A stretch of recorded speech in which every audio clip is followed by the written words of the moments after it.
Cumplimiento escatológico. Antes de analizar el posible cumplimiento escatológico o final, insistimos con un concepto que es fundamental de tener en cuenta, y es el tiempo presente e inicio de la profecía. En el caso de Apocalipsis 12, el inicio de la profecía se ubica en los días de Cristo y el presente en los periodos de persecución papal. En Apocalipsis 13, la profecía inicia en el momento en que la bestia recibe la herida de muerte en una de sus cabezas y el poder es traspasado a las potencias europeas que gobiernan en conjunto con los Estados Unidos. En tanto, Apocalipsis 17 amplía detalles del momento en que la bestia no es, pero está en el preciso momento para surgir del abismo e ir a perdición.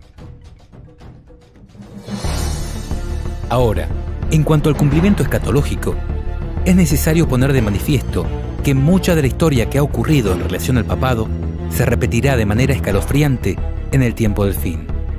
Elena de White dice: "No hay tiempo que perder. Nos esperan tiempos angustiosos. El mundo está agitado con el espíritu de guerra. Pronto ocurrirán las escenas de angustia que se describen en las profecías. La profecía del capítulo 11 de Daniel casi se ha cumplido por completo. Mucha de la historia que ha ocurrido en cumplimiento de esta profecía se repetirá. En el versículo 30 se habla de un poder que se enojará contra el pacto santo y hará según su voluntad. Volverá, pues, y se entenderá con los que abandonen el pacto santo. Escenas semejantes a las que se describen en estas palabras ocurrirán."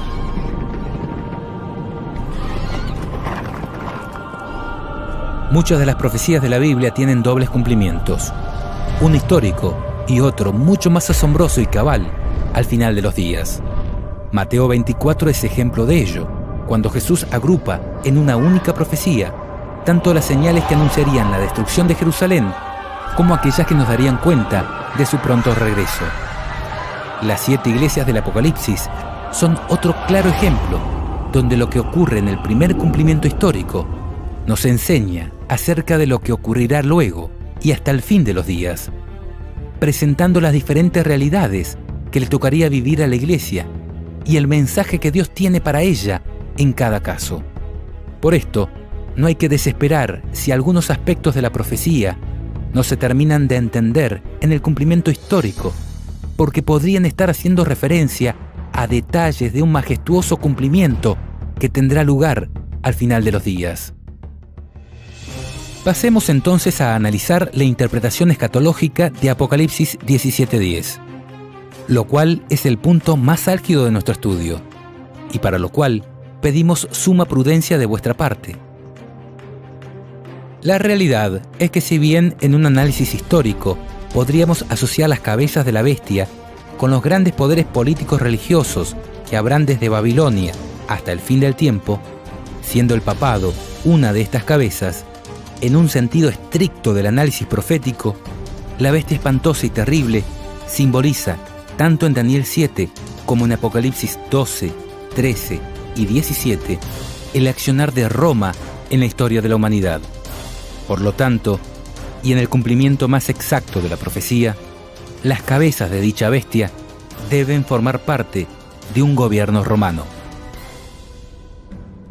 En este sentido, podemos observar que todas las características que nos da la Biblia en relación a la bestia espantosa y terrible hacen alusión a Roma, enfocándose principalmente en la Roma papal. Por ejemplo, cuando se dice que la bestia era, no es y será, y todo lo relacionado a la herida mortal, está hablando del papado. Cuando anuncia el periodo de 1260 días que la bestia perseguiría a la mujer, también está describiendo el accionar del papado. A la luz de esta verdad, es que les presentamos este estudio, no para que lo crean, sino para que lo analicen. And we bless you with all of our hearts. We bless you with all of our souls. We bless you with all of our might. And we thank you, sir. We thank God for you. And so, all of us declare together, be blessed. Once again, all together, be blessed. Amen. Amen. Amen. Amen. Amen. Amen.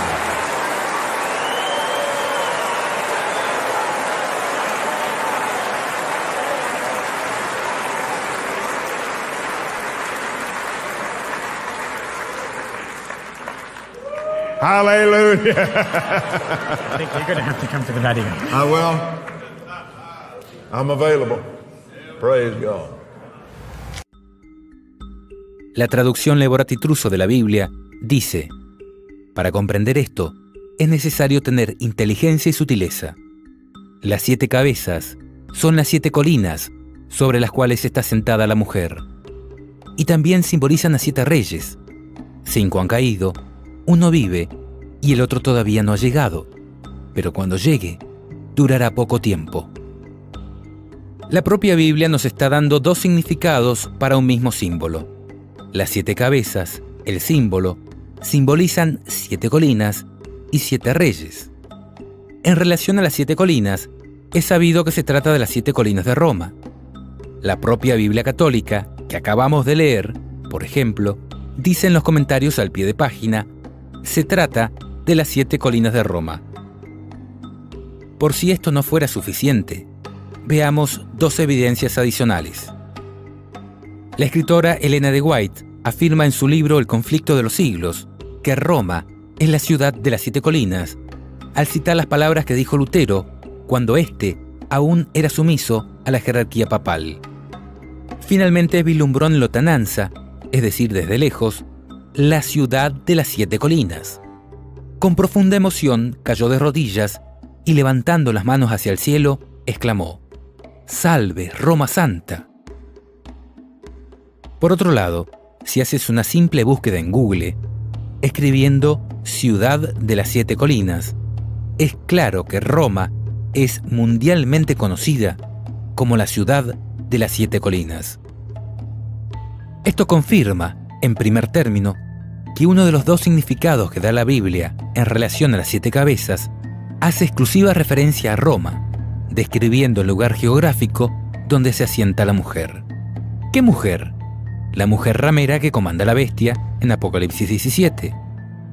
Pero si la bestia espantosa y terrible representa a Roma, ¿a quién simboliza la mujer ramera que comanda la bestia? Apocalipsis dice, en el mismo capítulo 17, la mujer que has visto es la gran ciudad, la que reina sobre los reyes de la tierra. Este es un dato importante y me crispa al relacionarlo con el momento o el presente de dicha profecía, que, tal como lo mencionamos, trata sobre el periodo en que la herida mortal es curada. Porque si tomamos el año 1798 como el momento en que el papado sufre la herida de muerte, cuando Napoleón Bonaparte toma en cautiverio al Papa Pío VII y precipita la pérdida de los estados pontificios y el poder temporal de la Iglesia romana, debemos tomar el año 1929 como el momento en que empieza a curar la herida de muerte, cuando Benito Mussolini, a través de los pactos de Letrán, le devuelve parte de los territorios confiscados y reconoce la Santa Sede o Ciudad del Vaticano como Estado independiente. Entonces, si la mujer que comanda la bestia de Apocalipsis 17 es la gran ciudad, la que reina sobre los reyes de la tierra, la profecía podría estar indicando que a través del reconocimiento de la Ciudad del Vaticano como Estado independiente, la bestia recobraría el poder que ejerció en la Edad Oscura.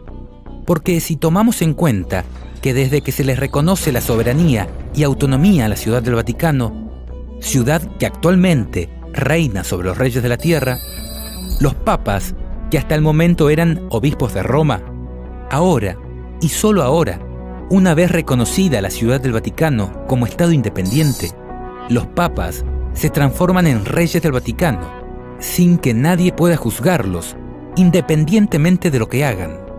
Los tribunales de los demás estados deben reconocer la soberanía del Estado del Vaticano y no entrometerse. Y dentro de este, el mismo Papa es el juez supremo, considerado infalible y de imposible juzgamiento humano, por ser, según ellos, el representante de Dios en la tierra. ¿Vas notando cómo todos los cabos parecen unirse? Porque, aunque el nombre de esta mujer puede aplicarse también a aquellas confesiones religiosas que salieron de Roma, pero que han seguido sus mismos métodos y enseñanzas, Babilonia hace referencia de manera directa a Roma papal. Elena de White dice en relación a esto: la mujer Babilonia de Apocalipsis 17 está descrita como vestida de púrpura y escarlata, y adornada de oro y piedras preciosas y perlas, teniendo en su mano un cáliz de oro, lleno de abominaciones, es decir, las inmundicias de sus fornicaciones. Y en su frente tenía un nombre escrito: Misterio, Babilonia la Grande, Madre de las Rameras. El profeta dice: vi a aquella mujer embriagada de la sangre de los santos y de la sangre de los mártires de Jesús. Se declara además que Babilonia es aquella gran ciudad, la que tiene el imperio sobre los reyes de la tierra. La potencia que por tantos siglos dominó con despotismo sobre los monarcas de la cristiandad es Roma. La púrpura y la escarlata, el oro y las piedras preciosas y las perlas describen como a lo vivo la magnificencia y la pompa más que reales de que hacía gala la arrogante sede romana. Y de ninguna otra potencia se podría decir con más propiedad que estaba embriagada de la sangre de los santos que de aquella iglesia que ha perseguido tan cruelmente a los discípulos de Cristo. Pasando en limpio, lo que estamos tratando de demostrar es que hay clara evidencia que demostraría que las 7 cabezas de la bestia pertenecen o están ligadas a Roma. Ahora, si de acuerdo a la Biblia, las 7 cabezas, además de simbolizar las 7 colinas de Roma, hacen referencia a 7 reyes, ¿quiénes son estos? Pues en esta interpretación escatológica representan 7 papas reyes que iban a existir desde el momento en que empieza la profecía, es decir, desde 1929, cuando, por los tratados de Letrán, se comienza a curar la herida mortal y el Papa es considerado por primera vez rey de aquel nuevo estado de 44 hectáreas, que la Biblia describe como la gran ciudad que reina sobre los reyes de la tierra.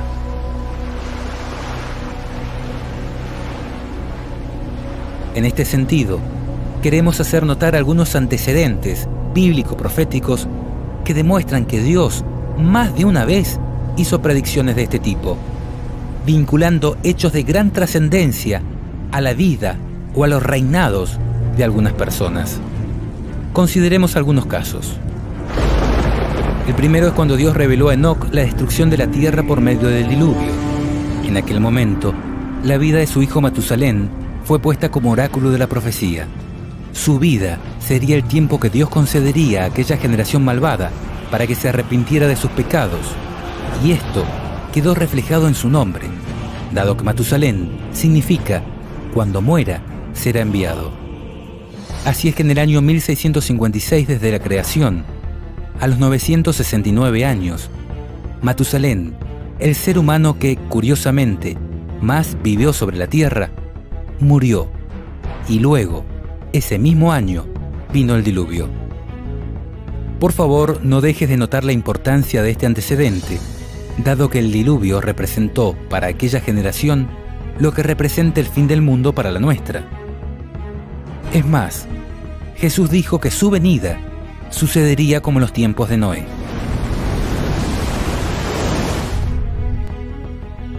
Un segundo ejemplo lo encontramos en la profecía de Daniel 2, cuando Daniel revela a Nabucodonosor que él era representado por la cabeza de oro. Dice el texto: tú, oh rey, eres rey de reyes, porque el Dios del cielo te ha dado reino, poder, fuerza y majestad.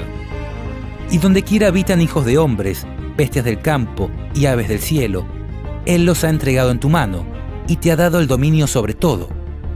Tú eres aquella cabeza de oro.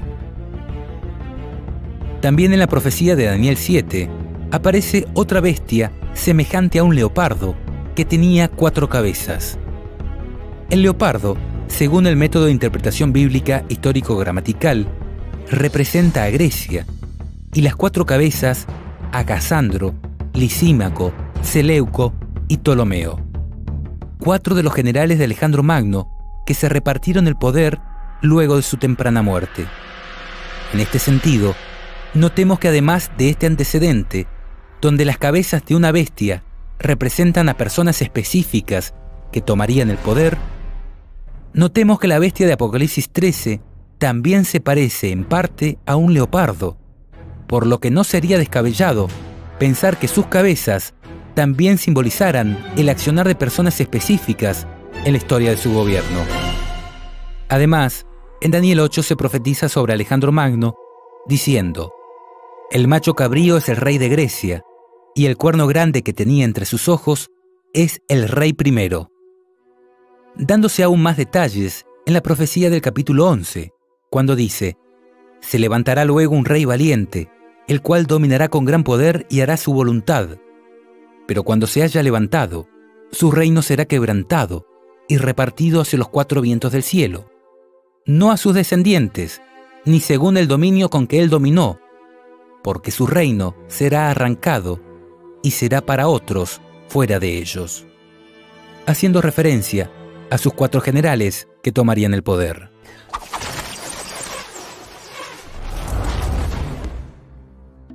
Otro caso se encuentra en la profecía de Daniel 11, cuando dice: «Y ahora yo te mostraré la verdad. He aquí aún habrá 3 reyes en Persia, y el cuarto se hará de grandes riquezas más que todos ellos, y al hacerse fuerte con sus riquezas, levantará a todos contra el reino de Grecia». Esta profecía también se cumplió a la perfección.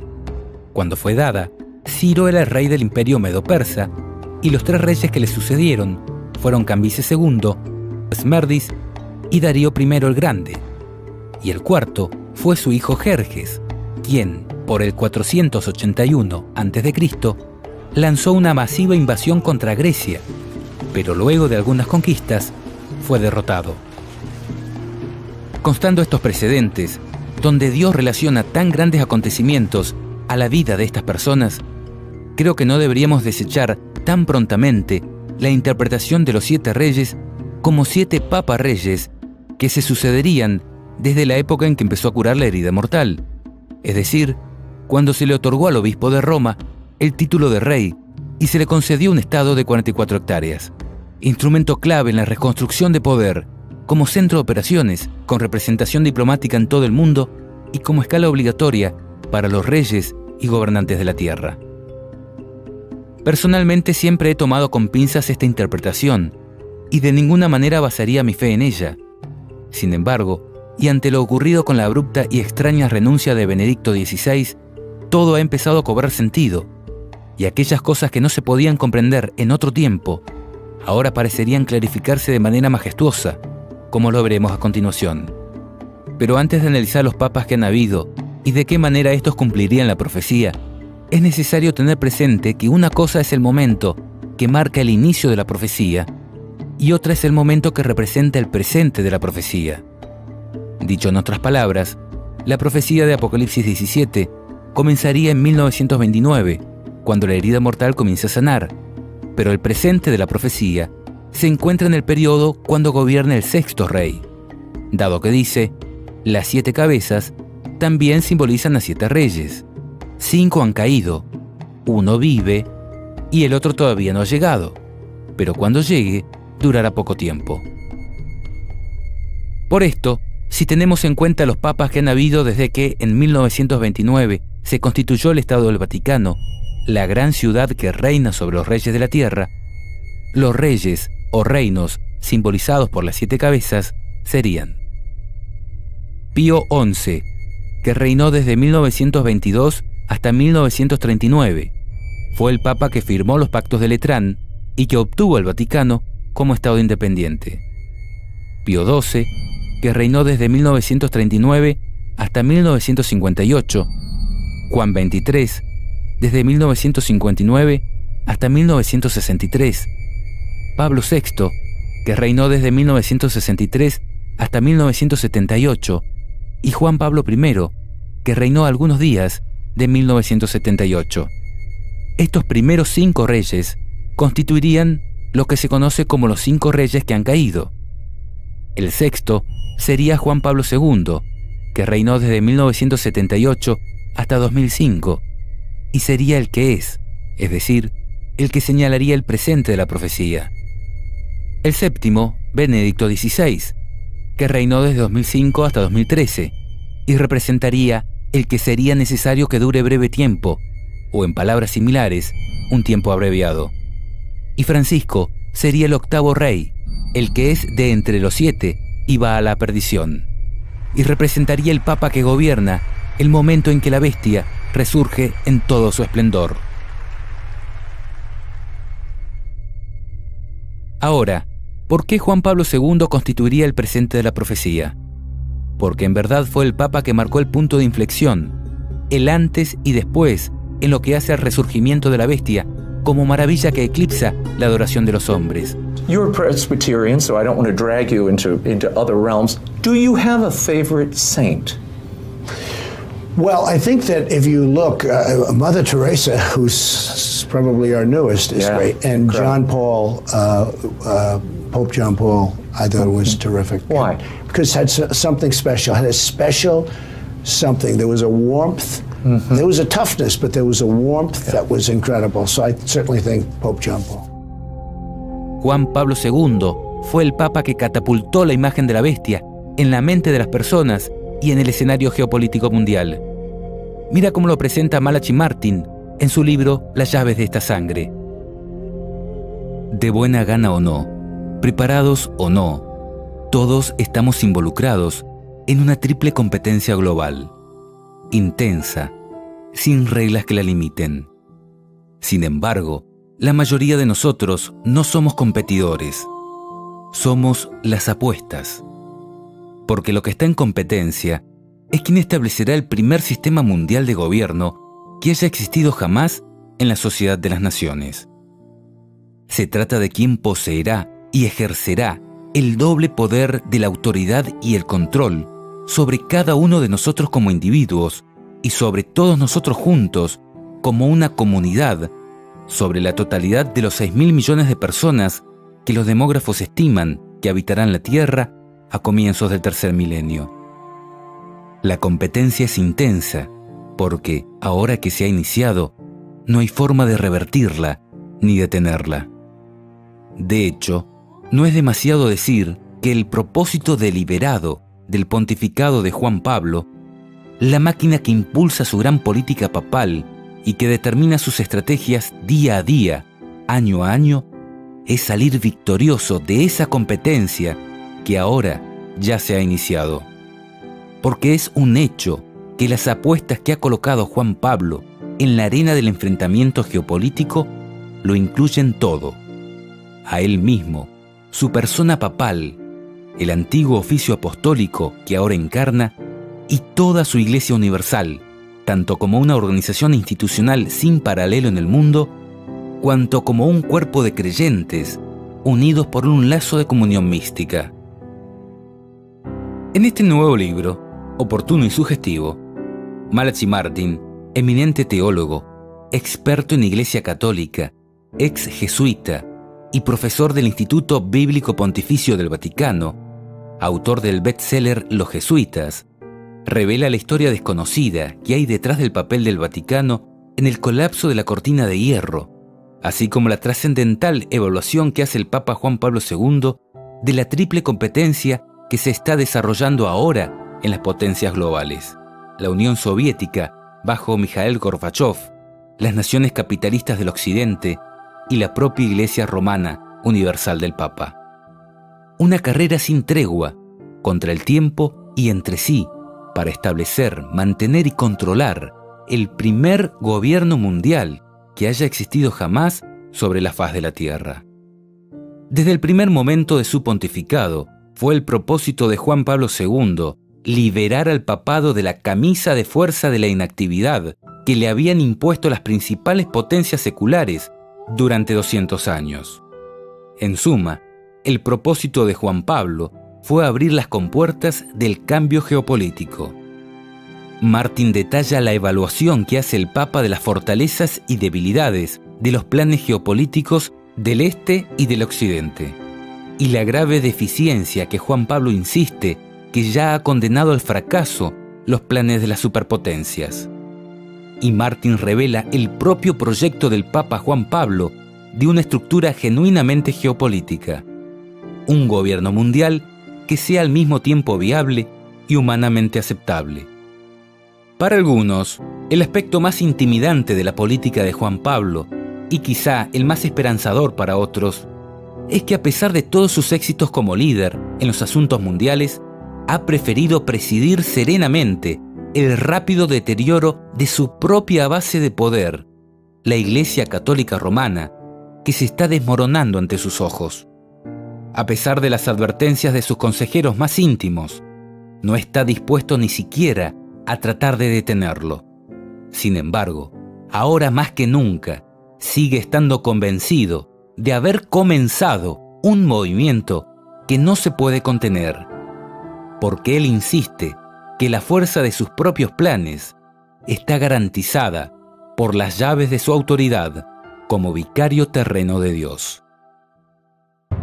Además de la significatividad histórica del pontificado de Juan Pablo II, en el resurgimiento de la Iglesia romana en la geopolítica mundial, este Papa también recibió una herida de muerte, algo que causó conmoción mundial y que al curar de ella, lo catapultó victorioso al escenario geopolítico mundial. Estamos viendo algunas escenas de cuando el 13 de mayo de 1981, Juan Pablo II, el sexto Papa Rey del Estado del Vaticano, sufrió una herida de muerte al recibir un disparo del turco Mehmet Ali.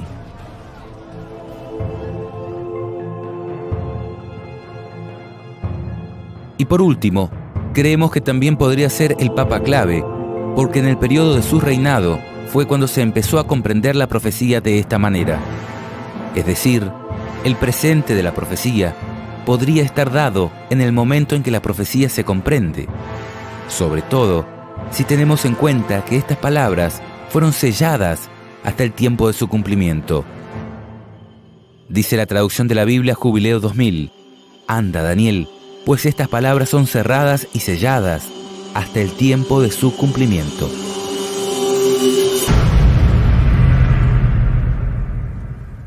Ahora, ¿qué decir en cuanto al séptimo rey? Aquel que sería necesario dure breve tiempo. Lo que sucedió con Benedicto XVI y su precipitada renuncia, ¿no cumple la profecía a la perfección? ¿No fue acaso necesario que se le acorte su mandato y que se coloque otra persona como cabeza visible de la Iglesia romana por diversas causas? Cambio de la imagen papal por un rostro más amigable y popular, intento de tapar los escándalos morales de toda índole desde las máximas esferas de poder de esta Iglesia. No sé, desconocemos cuáles han sido todas las causas por las cuales fue necesario acortar el mandato de Benedicto XVI. Pero lo cierto es que en esta parte la profecía también se cumpliría a la perfección. ¿Y qué decir en cuanto al octavo, el que es de entre los 7 y va a la perdición? Aquí la Biblia anticipó que el octavo rey o reino surgiría de entre los 7, pues el reinado de Francisco ha surgido dentro del reinado de Benedicto XVI. De hecho, los propios analistas papales ven 2 papas y no 1 gobernando la Iglesia romana. Consideremos, por ejemplo, esta publicación de la Agencia Católica de Noticias Así Prensa. Consideraciones eclesiológicas acerca de la simultaneidad de un papa reinante con un papa emérito. Monseñor George Gainswine, prefecto de la Casa Pontificia, el 20 de mayo tuvo una intervención en la presentación de un libro acerca del pontificado de Benedicto XVI.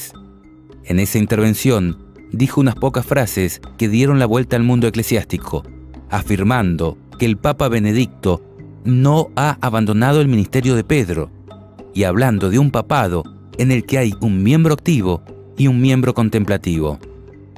No oculto que, en un primer momento, tuve una impresión de desagrado hacia sus palabras. ¿Cómo era posible que el prefecto de la Casa Pontificia difuminara la nitidez de una renuncia pontificia, una cuestión canónica de gravísima trascendencia para la vida de la Iglesia? Pero en los días siguientes seguí reflexionando sobre el tema y me di cuenta que Monseñor Gainswine había abierto un apasionante tema eclesiológico totalmente nuevo, nunca tratado antes con la hondura que merecía. Después de darle muchas vueltas a este asunto, me encontré que del desagrado pasé a suscribir enteramente las palabras del prefecto de la Casa Pontificia. Personalmente, cuando me enteré de la renuncia de Benedicto XVI, empecé a considerar este posible cumplimiento escatológico con mayor atención.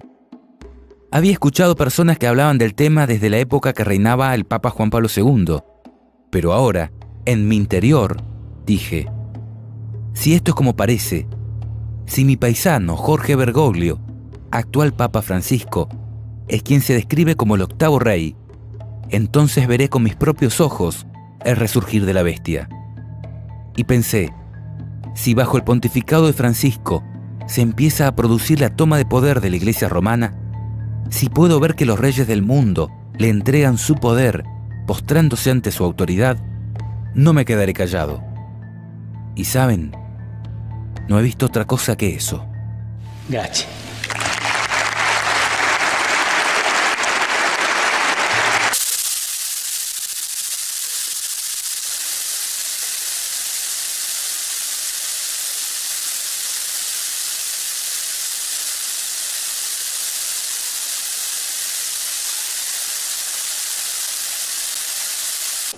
El sumo pontífice recibió este jueves en su estudio del Palacio Apostólico al mandatario para el primer encuentro privado entre los dos líderes desde la elección del pontífice hace un año. Obama le confesó al Papa ser un gran admirador.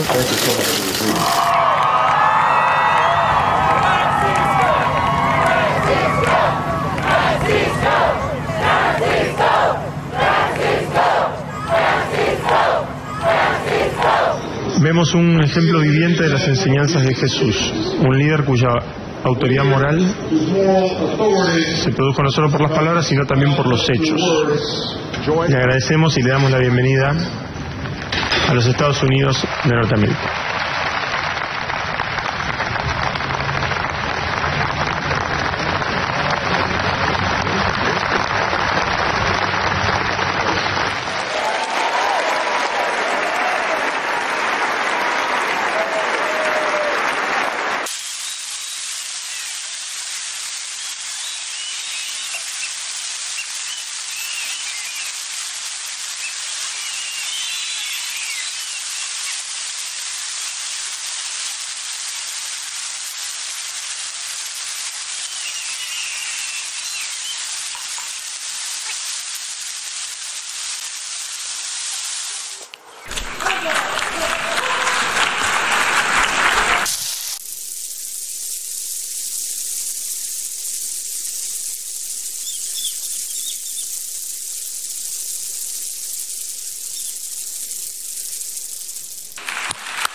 Que Dios los bendiga a todos.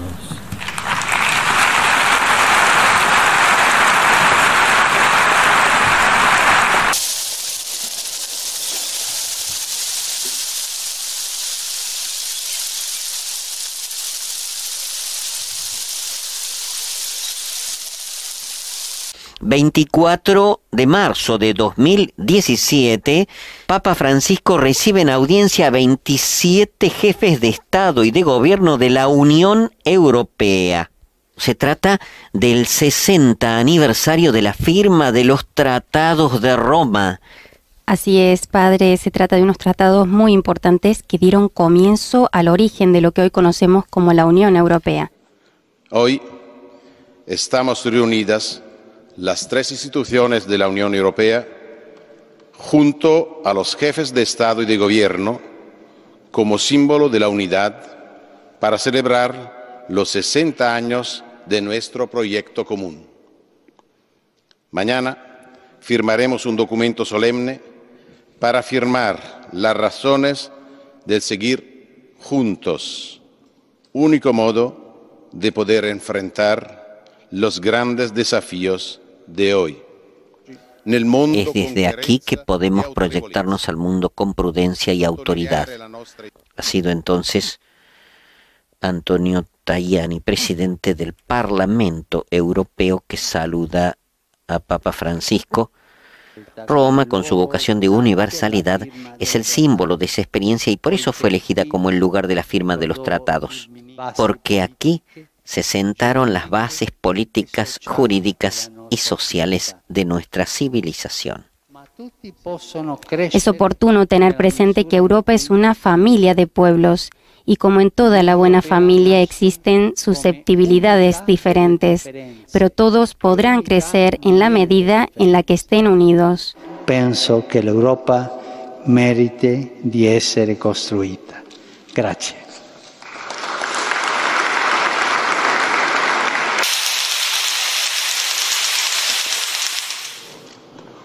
Además de esta sorprendente profecía, existe un concepto en la Biblia que complementa esta interpretación escatológica.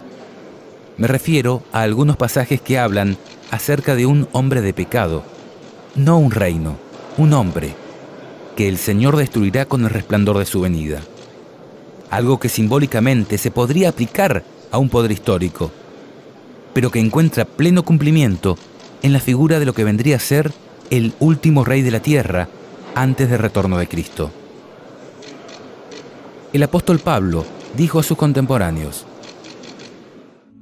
acerca de la venida de nuestro Señor Jesucristo y de nuestra reunión con Él, les rogamos, hermanos, que no se dejen perturbar fácilmente, ni se alarmen, sea por anuncios proféticos, o por palabras, o cartas atribuidas a nosotros, que hacen creer que el día del Señor ya ha llegado, que nadie los engañe de ninguna manera, porque antes tiene que venir la apostasía y manifestarse el hombre impío, el ser condenado a la perdición, el adversario, el que se alza con soberbia contra todo lo que lleva el nombre de Dios o es objeto de culto, hasta llegar a instalarse en el templo de Dios, presentándose como si fuera Dios. Ya saben qué es lo que hasta ahora los retiene, para que no se manifieste sino a su debido tiempo. Y entonces se manifestará el impío, a quien el Señor Jesús destruirá con el aliento de su boca y aniquilará con el resplandor de su venida. La venida del impío será provocada por la acción de Satanás y estará acompañada de toda clase de demostraciones de poder, de signos y de falsos milagros, y de toda clase de engaños perversos destinados a los que se pierden por no haber amado la verdad que los podía salvar. Por eso Dios les envía un poder engañoso que les hace creer en la mentira, a fin de que sean condenados todos los que se negaron a creer en la verdad y se complacieron en el mal. También, en la singular profecía de Daniel 8, se describe este mismo concepto. Podremos ver que Gabriel irá explicando la visión al profeta y en un determinado momento saltará de la seguidilla de reinos al final de la historia, a la figura del último rey que gobernaría la tierra antes del retorno de Cristo. El de la época cuando los transgresores lleguen al colmo. Dice: en cuanto al carnero que viste, que tenía 2 cuernos, estos son los reyes de Media y de Persia. El macho cabrío es el rey de Grecia, y el cuerno grande que tenía entre sus ojos es el rey primero. En cuanto al cuerno que fue quebrado y sucedieron 4 en su lugar, significa que 4 reinos se levantarán de esa nación, aunque no con la fuerza de él.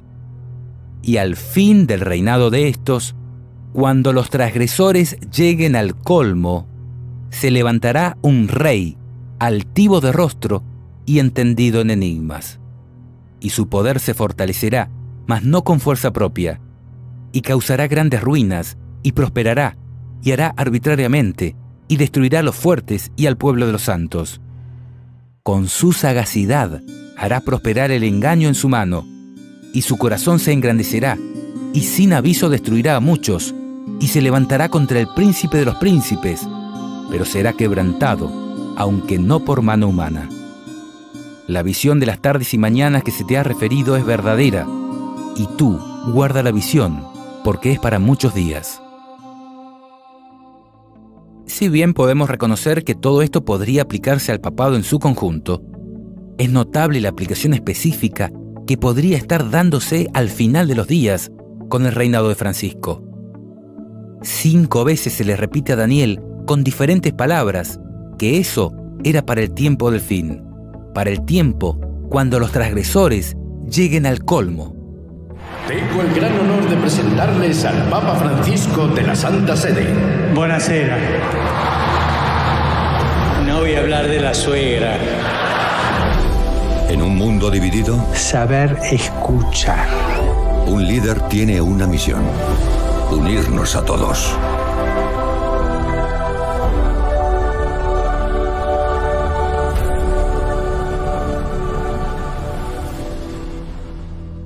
Cristo no reveló el día y la hora que vendría, pero sí dijo: así también, cuando vean todas estas cosas, sepan que el fin está cerca, a la puerta.